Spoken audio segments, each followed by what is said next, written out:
Good afternoon, everybody, and a very warm welcome to our first online masterclass. It's brilliant to see so many people logging on as I speak for what I'm sure is going to be a really stimulating and thought-provoking session. For those of you who don't know me, I'm Kate Davies, and I'm the Executive Director of IMLA. And for those of you who aren't really sure what IMLA is, we are the Intermediary We're the Intermediary Mortgage Lenders Association, the trade body which represents people who work for mortgage lenders and whose main role is to be the interface between that lender and the intermediaries who sell their mortgage products. So all my members are lenders, not intermediaries. And I currently have 53 lenders in membership, ranging from the very largest to some of the very smallest, including building societies and specialists. And we also work very closely with AMI, the Association of Mortgage Intermediaries, of which many of you will be members. You may not be totally aware of that if you are employed by a mortgage club or a mortgage network, but we work very closely with AMI. So how did we come to set up today's masterclass? Back in November 2023, we ran a one-day conference for new and recent joiners to the industry, offering a programme of presentations by leading industry experts who, between them, provided an overview of a variety of policy issues affecting the mortgage industry. And the event also provided a great opportunity for delegates to network with each other and to swap experiences with colleagues from other firms. Our aim was to increase everyone's understanding of the challenges facing the industry. Since then, we've run another 4 similar events, and we have 2 more planned for this year. And they bring together people from lender and intermediary firms. We felt it was really important to get that cross-fertilisation of ideas and experiences. The events have been really well received, and we wanted to build on them by offering some additional online sessions designed to help you develop and strengthen your skills as you grow in your careers. We're conscious that it's not always possible to give up a whole day to travel to an event in person.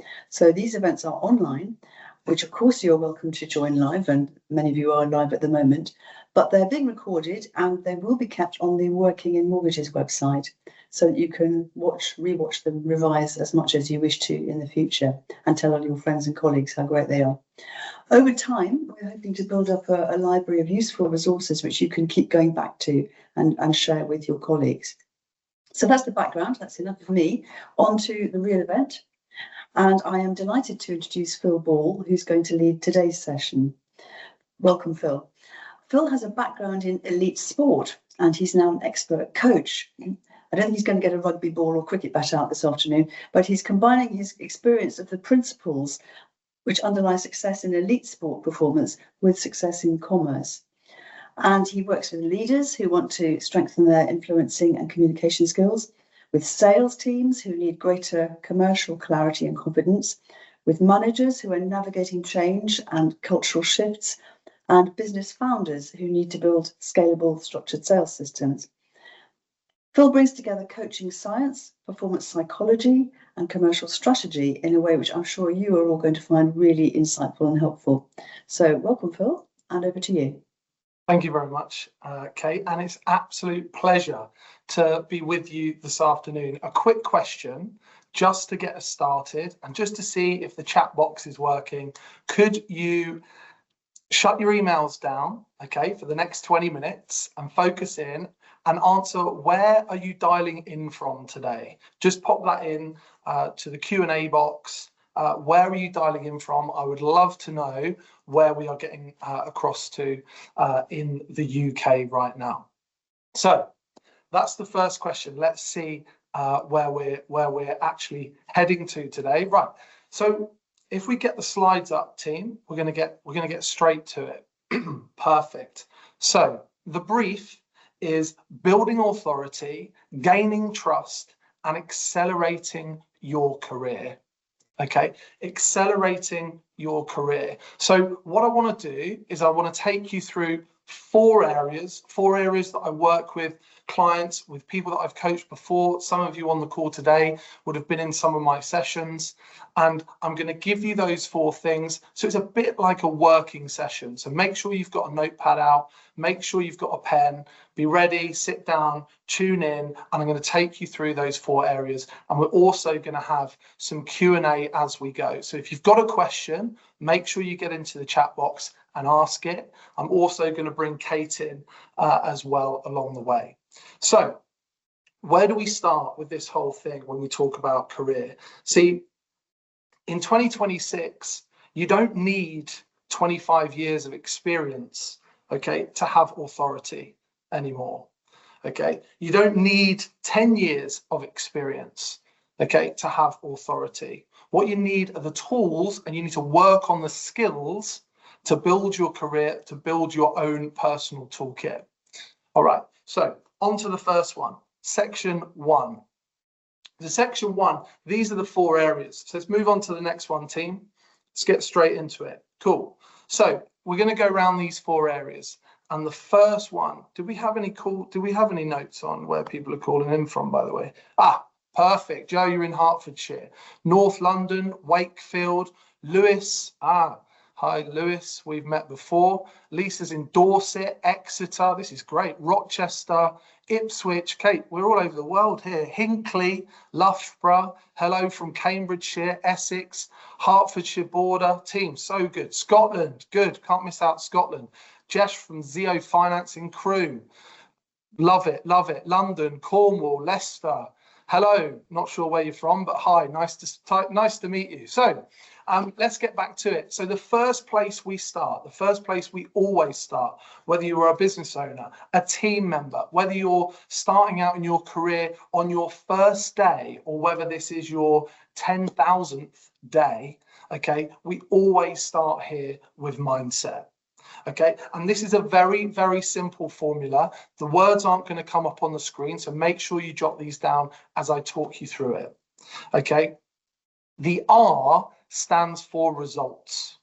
Okay, and if we want better results, this is not career related, this is personal development related, by the way, team. If we want better results, we follow this formula. What comes before results? Our actions. Our actions, our behaviors, our day-to-day activities, okay? That comes first, okay? Now, before actions, so before we pick up that phone, before we answer that message, before we do that thing that we said we were going to do, we have what begins with T, thoughts, okay? Our thoughts. Just pop into the chat box. Lewis, who I know can answer this. He should remember this from the session the other day. So how many thoughts does the average person get per day, team? How many thoughts does the average person, well, let's put Kate on the hot spot straight away. Kate, what do you reckon it is, thoughts per day? Oh, mine's gone blank. Oh, it's probably thousands, tens of thousands. I don't know. I really don't know. 50,000 thoughts per day. And by the way, team, that's the average person.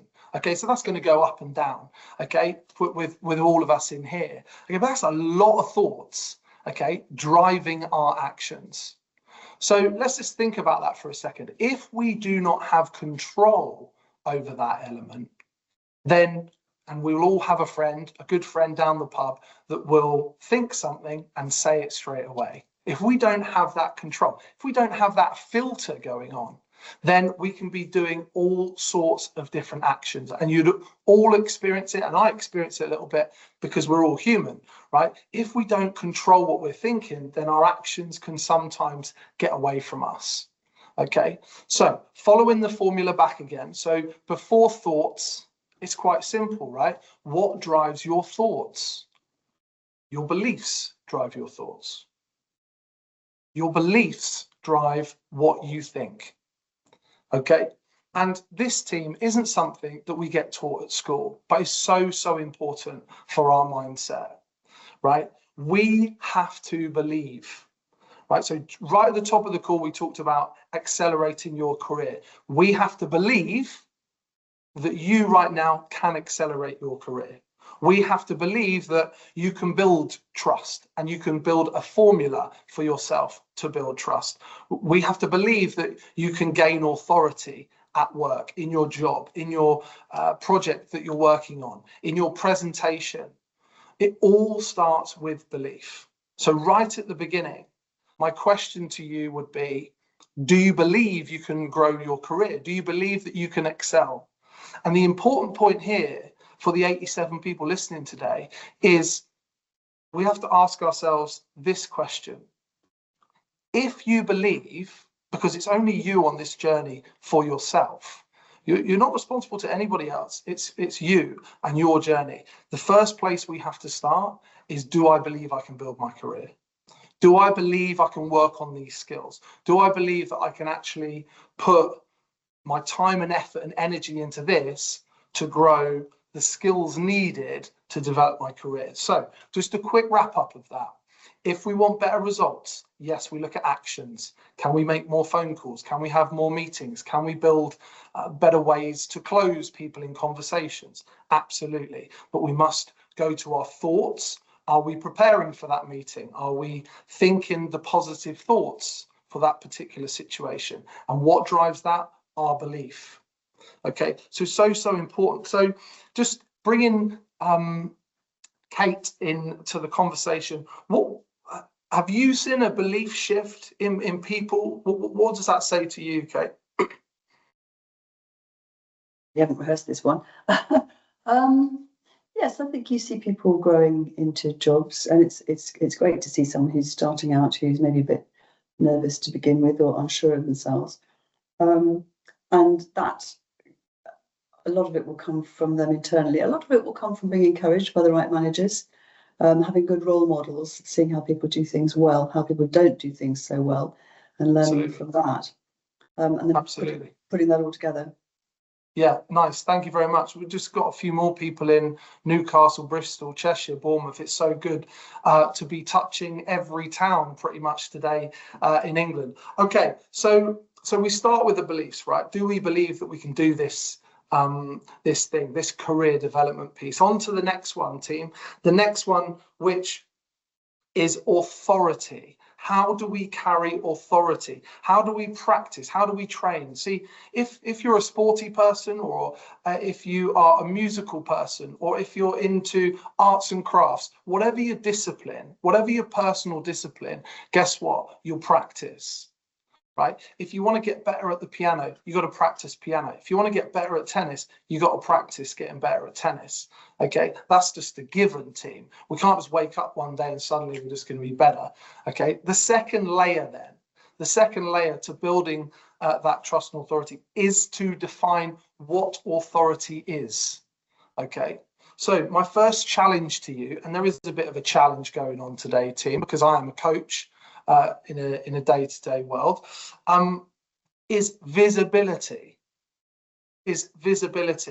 Now, in our careers right now, we are based everywhere. We're based in the office, we're based at home, on the computers right now. It's amazing. There's never been a more connected world than what we have right now. But it is essential that we stay visible. Okay, it is super important that going into the office, you know, if you have an opportunity to go into the office, I urge you to go into the office. If you've got an opportunity to go along to a meeting, do what you can to get along to that meeting. Being visible is so important right at the beginning. Just making sure that you can be visible is absolutely essential, because I can tell you, and I work from home a little bit too, team, sometimes when you sat behind your screen and you're doing lots of, you know, cool things for other people, yeah, sometimes it can be a bit of a lonely place. So it's really important that you stay visible. And this isn't just in the workplace, by the way. This is with your friends. This is in social settings. This is in your sports clubs, in your arts and craft clubs. Ensure that we stay visible. The second point here is value. Okay, is value, is defining for yourself the value that you add. Not anybody else, not your manager, not the person you work with, but you being able to define your value is absolutely key. Why? Because we need to end the day and we need to go, wow, look how much value I've added today. I've spoken to this professional or that professional in that discipline, and I've added that piece of value. Well, do you know what, team? Give yourself a pat on the back. Because I can tell you the number one thing that the majority of my clients don't do, and that's finish a day and go, wow, look at how much value I've added today. Look at how much value I've added to the marketplace.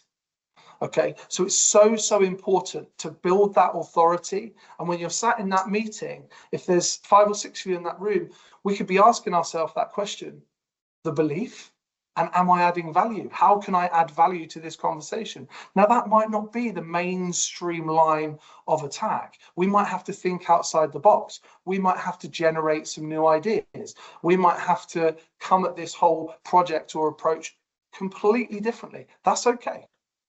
But we have to be adding value, and we have to be clear on the value that we add. Okay. The final thing on authority is voice. And some people might go, well, my voice is my voice. Well, guess what? If you said that to an actor, they would say, well, you can practice your voice, can't you? You can adjust your voice. You can work on your voice. You can work on your tone. You can work on the speed in which you're delivering. You can work on how you accentuate certain words and how you deliver that message. Are there books written on that? There's buckets of books written on that, team.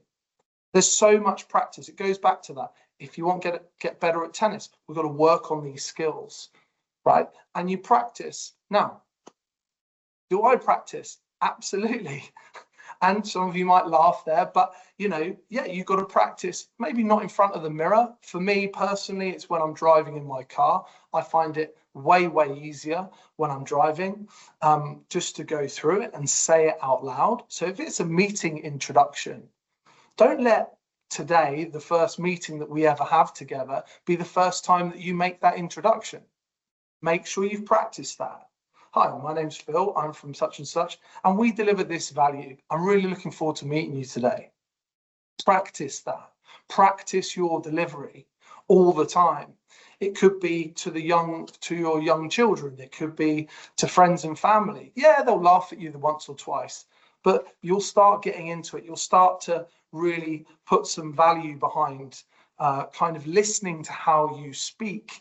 I mean, Kate, you've got a great example for us there of some self-reflection from the other day. I'm putting you on the spot again. From one of your presentations. What did you notice? I've been asked to do a podcast for a member, and when I watched the playback, I could hardly understand what I was saying. I speak rather quickly, and I had to concentrate on what I had already said. And I was slightly taken aback. A lot of friends and family tell me I speak very fast, so I need to slow down. But also, I think when you're practicing, it's useful to do it in a mirror. Well, look at yourself. How do you come over to somebody else? How will somebody else see you? Do you have any irritating little tics? Are you aware of how you emphasize things, or use your hands, or move your head around, or whatever? Yes. Some things you might think, oh, that annoys me. It could probably annoy somebody else, or I could make that gesture bigger and make it more emphatic. Yeah, love that.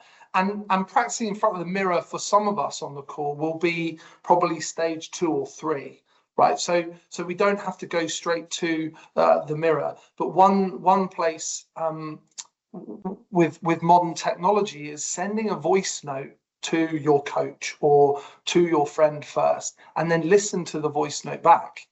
And you'll be giving yourself the micro adjustments.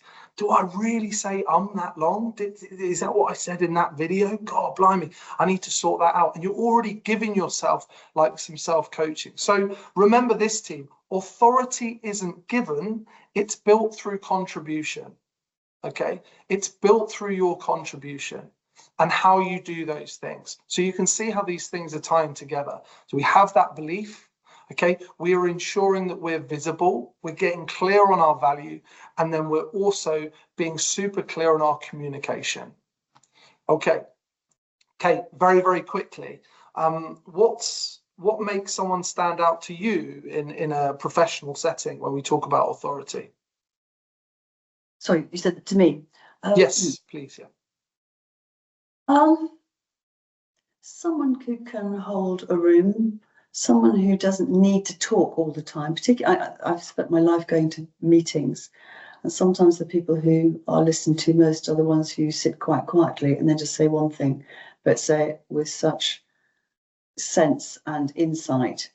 and clarity that everyone goes, wow. There's a lot of noise and a lot of burble, but maybe someone has just got the right thing.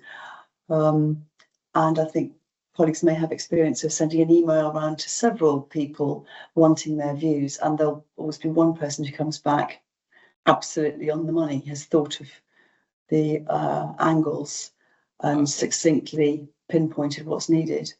Yeah, yeah, perfect. Team, just a quick check-in because we're already flying along here. I'd like you to put in the chat box all over the country, what's your biggest learning so far? Okay, type it out for me because there's a whole learning pattern that will happen in your brain when you type it out. Just pop it in there, and team, we're going to move along to the next section. So this next one, right, we're already 3 down now. This next one comes from the trusted advisor. Okay, now, how do we build trust? Okay, how do we build trust? Well, if we Google it, we'll come up with 100 different formulas of how we build trust. Okay, but one that I use with my clients and the teams that I work with, I just use this one. It's very, very straightforward. Okay, and do yourself a little self-score here. Okay, think of a particular person or situation, okay, and you can score yourself out of 10 because it's just you and I, right, that are working on this. You don't need to show anybody else. You don't need to put that necessarily into the chat box. But the first place I want to go is credibility. Okay, credibility. Now, some of you on the call will be working for huge organizations, which naturally might carry a lot of credibility. Some of us might be working for slightly more agile organizations. Again, huge credibility, but get clear on the credibility. If you're right at the start of your journey, then use the organization that you're a part of, okay, to help you build your credibility, standing on the shoulders of, really organized and well executed businesses. Right, that's your credibility layer. If you've got 10 years experience, then great, put 10 years experience in. Okay, this is the first area of building trust. The second area is reliability. Now, reliability, we all think it's a bit of a given, right? And we apply just common sense here, team, right? So what do we score ourselves out of 10 on reliability? Do we show up when we say we're going to show up? Do we send that email in the time frame we agreed to send that email? Which, by the way, always give yourself an extra 24 hours, team. Okay, so we have to ensure that we are reliable. Are we turning up 10 minutes early to the meeting and building that into our calendar and into our day so that we become more and more reliable? What does it do? It increases our trust score. Now, the third one, and I leave this one open without the answers on there, is professional intimacy, which for some of us some of you will be thinking, well, I do that naturally. Fantastic. You're doing part of it naturally is great. Now we just need to work on it. Professional intimacy. What else are they interested in? What else do they get up to? That could be sport, that could be something on the weekend, that could be an extra layer to build that level of trust. So important. All the time we keep it in that kind of inside work mode, we'll be searching for inside work mode moments. But to get that extra level of trust, then we have to know what they get up to outside of work so we can build that professional intimacy. Okay, so once you've scored all that, maximum 30, let's say, 10, 10, 10, we divide it. We divide it by self-orientation. Everything that's about me. And guess what, team? Right now, no one really cares who I am and what I do and where I've been and where I've grown up and all my career history. So I don't want to give you any of that because the quickest way I can build trust with you is to give you value, right? To give you things to work on. It's not self-orientation. See, if I started this call, oh, my name's Phil, well, I was born here and I did this and I did that. No one cares. You don't care about that. And I get that. And that's exactly what the same is when you're building trust with other people. So the line here is be interested not interesting. Don't be the one wailing off with stories and people are losing interest. Ask better questions. You know, and are there books written on how to ask great questions? There absolutely is. Okay, engaging questions, and questions that get people thinking a little bit more than perhaps the normal person or the other person they met who's in a similar boat. This is very interesting, Phil. You're saying find out about people, the professional intimacy, finding out about people's interests and what they do, perhaps about their family, their backgrounds, and then asking better questions. You also need to be pretty intuitive about not pushing their boundaries, not being intrusive with your questions. Yeah, Picking absolutely. up they're saying, hey, I don't want to share that much, actually. Can we get back to the agenda? Yeah, absolutely. And engaging that early on is absolutely vital. So, you know, we're potentially talking about a long-term trust building exercise here. Perhaps not on meeting one of you and I, Kate. Am I saying, oh, what did you do on Friday evening? You know, perhaps it's not going to that level straight away. But if we're working with somebody for 6, 12, 18, 2 years, 5 years, then it's about kind of understanding that element. So I'd weave that in over a longer period. Having listened to what they've given away, if they've mentioned family or they've mentioned children. I mean, I wouldn't ask someone I didn't know very well if they had children, for example. Absolutely. But if they've mentioned children, they've mentioned schools, they've mentioned holidays, whatever, then they've Perfect. given you permission to go there.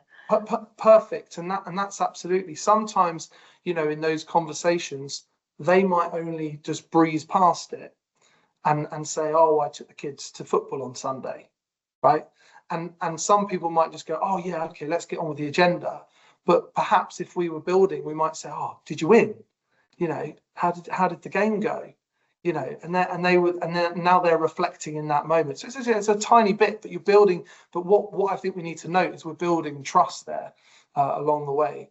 I'm just going to read out what some of the learnings are. I appreciate we're a bit over time, but I've got one more area to go through. Challenging, forgive me, team. Challenging my thoughts, beliefs positively to get to get best possible results. Blocking out distractions, love that. Practicing voice and how I'm presenting. The visibility part in the sense of being seen, not necessarily all the time, but in different environments. Obtaining better understanding of my voice. Practice, more self-awareness, great. Thinking about intentions. Wow, there's so many good things here, team. Thinking about being able to articulate my value. Thank you. Some really, really good points there and learnings. So the key bit here under trust is be interested, not interesting. Okay. Right, final section, team, and then we've got some Q&A. Yeah, what's your plan? Right. So we can do all this great stuff. Okay. But what is your plan? Okay. Now, your personal plan has got nothing to do with your parents. It's got nothing to do with your partner, spouse, whoever else might be. It's got nothing to do with work. Okay. It's your personal journey and you're on this journey. Okay. So make sure you take time to have a plan. Okay. Because with a plan, you can start getting clarity. And everybody on this call is if they believe they can have a fantastic career, you'll have a fantastic career. Right? I know that sounds very easy for me to say that, but I urge you, every single person has their own journey. You're all on your own journey. Okay. And it's so important that you have a plan. So with the plan, okay, and I'll share my plan, right? You should be able to get it in one sentence. Okay, try and get it into one sentence. Let me give you my plan. It's going to give you some steer, right? I am on the planet to coach 1 million people. Okay, I am on the planet to coach 1 million people. Okay, I started out 16, 17 years old coaching hockey. Okay, and I coached kids and adults and all sorts, right? And I still do a bit of hockey coaching today, but I also weave in business coaching, team BDM sessions and work with some great businesses. Okay, but my one sentence plan is to coach 1 million people, whether they're whether they're investing in a full coaching program or whether they're just coming down for one session like this, okay, I'm on the planet to coach 1 million people. That's my one plan. So I urge you to do a couple of things, okay? Now, I've worked on my plan, even though you can say it in one sentence. I urge you to write it down, okay? Write down your plan, okay? Share it. If somebody laughs at your plan, okay, say thank you very much, and you don't need to share your plan with them, okay? Hang around with the people that look at your plan and go for it, Kate. Love it. Really cool. Love that. Oh, that's so cool. Where did you get that from? These are the people that you hang around with. Anybody that laughs at your plan, you just say, thank you very much, and move on. Okay. But are there books on planning your career? They're absolutely here. 7 Habits of Highly Effective People, good to great. There's loads of ones. Some of these are American authors, so you have to kind of battle through some of that great Americanness that they have, but they just make it really, really clear and simple. Write it down. Have one plan. On to the next slide for me, team. And I just wanted to wrap up because we're at 101. So let's just recap very quickly, and then Kate's got a couple of questions. And if you've got any questions, team, I'd love for you to put in the chat box, like get your questions in now. If you want any quick tips or any situations that you're going through right now, please, please, please get into the question. So you and your career right now. If you want better results, the formula is beliefs, thoughts, actions equals results. Okay, don't get hung up in one area. Just go to the one back and start working on that and start working. So if it's actions, go to your thoughts, start working on your thoughts. If it's thoughts, go to beliefs and start working on your beliefs. Most of us wouldn't have a written set of beliefs down. It's quite unusual to do that, but I'm urging you to consider that. Then we've got the authority build, okay? Visibility, adding value, getting clarity with your voice. Then on to trust. There is a small formula. There's hundreds of formulas out there. The one that I use is this one: credibility, reliability, and personal intimacy. Making sure that we don't talk too much about ourselves. And look at those emails, team. Those emails, I want a meeting, I want this, I want us to do this next. No. It's their meeting. Okay, it's really, really important that it's about them, not about you. And then we capture it in a plan. And if we ever meet, I'd love to say hello to you at a conference or wherever it might be. And I'd like you to come up and say to me, Phil, I've written it down. I've written my plan down. That's it. Thank you very much. Wow, thanks, Phil. Should we give people a couple of minutes to think about questions to pop into the box? And I'd like to ask you one. But just what you were saying about listening to people, catching people's tone of voice and email. When I took over IMLA, I had lots of members who I didn't know. And trying to get to know people by email is quite difficult because some people don't type very fast and they don't type very much. Dare I say it, men are even more sparse with their typing than women. I needed to go out and have lots and lots of coffee with people and meet them eyeball to eyeball and have a joke and work out how cheeky I could be, which football teams they like, whether they're rugby fans, whatever. And then once you've built that, you can have those really friendly ding-dong emails in a way that you can't when you don't quite know somebody. So I would say that's really important. And kind of leading on from that, I suspect a lot of people on this call were still at school or at college and suffered in the COVID years. So they were at home, working at home all the time, probably in their bedrooms or off their ironing boards in the kitchen, having to do online meetings, and maybe lost a bit of confidence in terms of going into the office. Perhaps it got easier to stay at home. You felt you were doing more, especially if you were juggling home responsibilities and things. It made not having to commute. But you're missing out a lot if you're not having that face-to-face contact.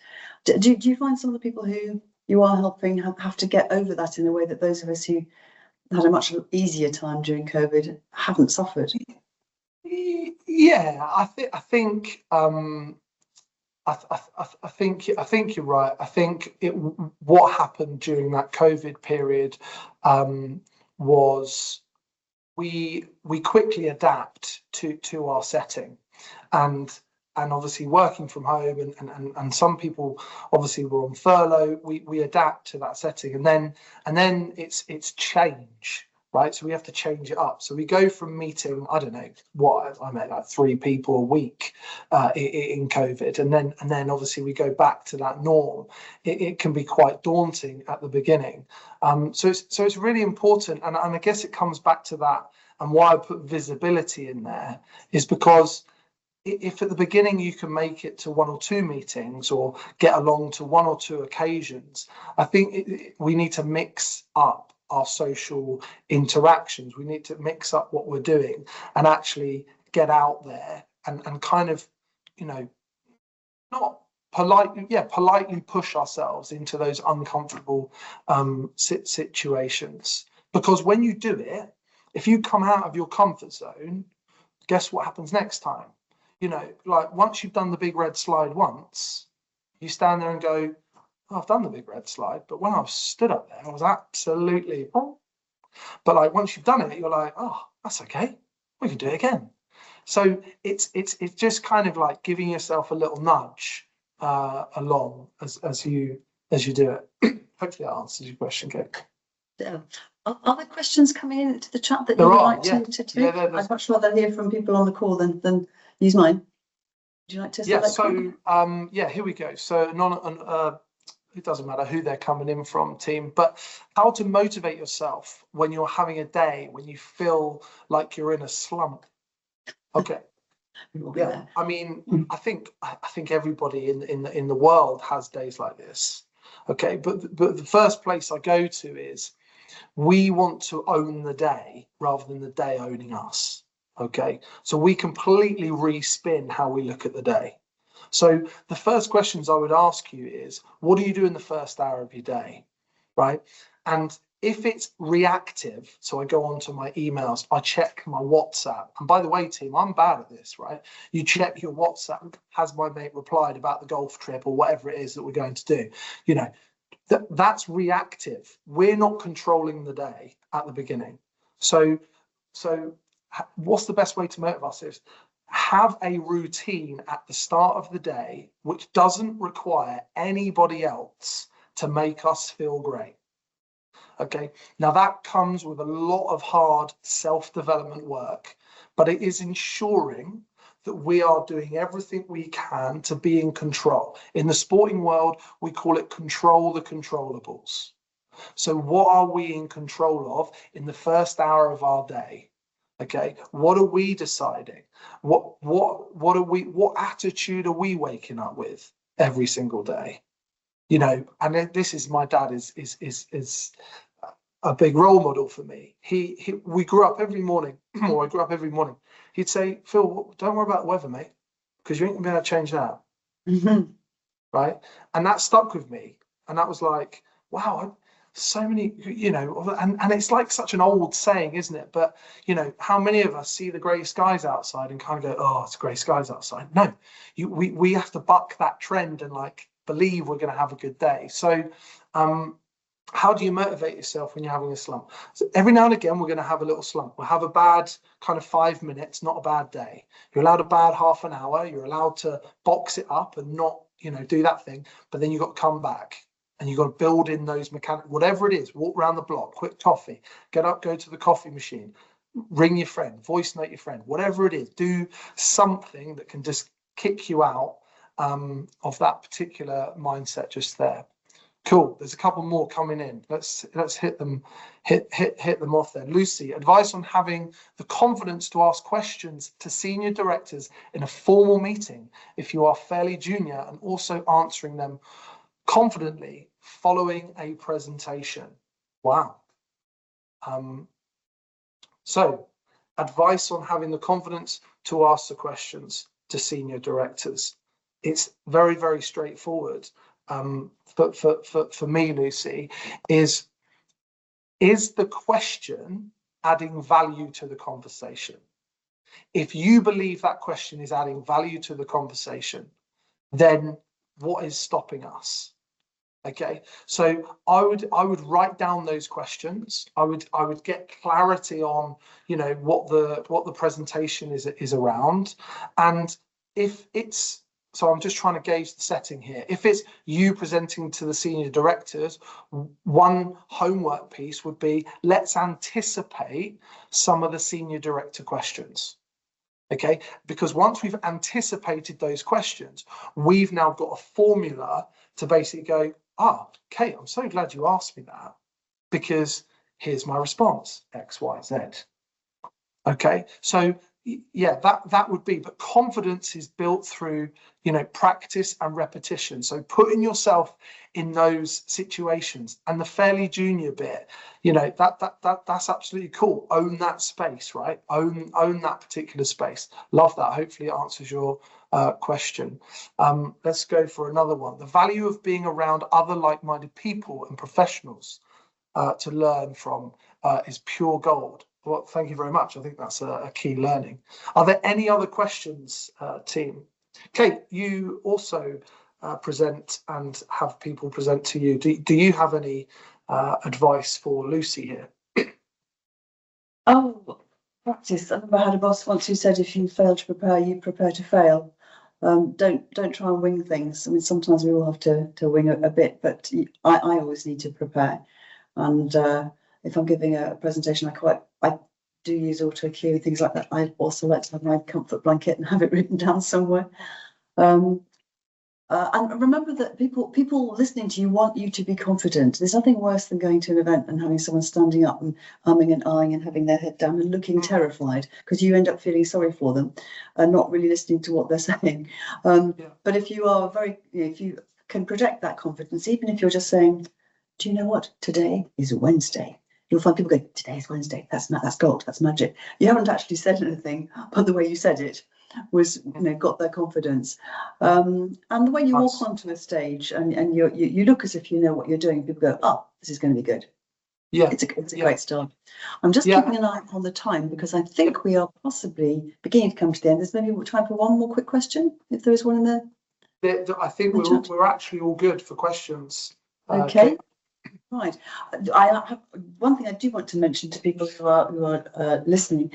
There's a QR code. I think you can see it on the feedback survey. There it is, the QR code. Please do click on that or photograph it, or whatever you do with QR codes, and give us some feedback on today. This was our first session of this type. We are going to do 3 more this year, but we want to be offering and delivering something that you listening and watching are going to find useful. And I hope a lot of you have found it useful. I've certainly learned a lot from Phil this morning. Thank you very much for your questions. Thank you for your participation, and enjoy the rest of your day and week. Thank you, Phil. Thank you. Cheers, guys. Have a fantastic day.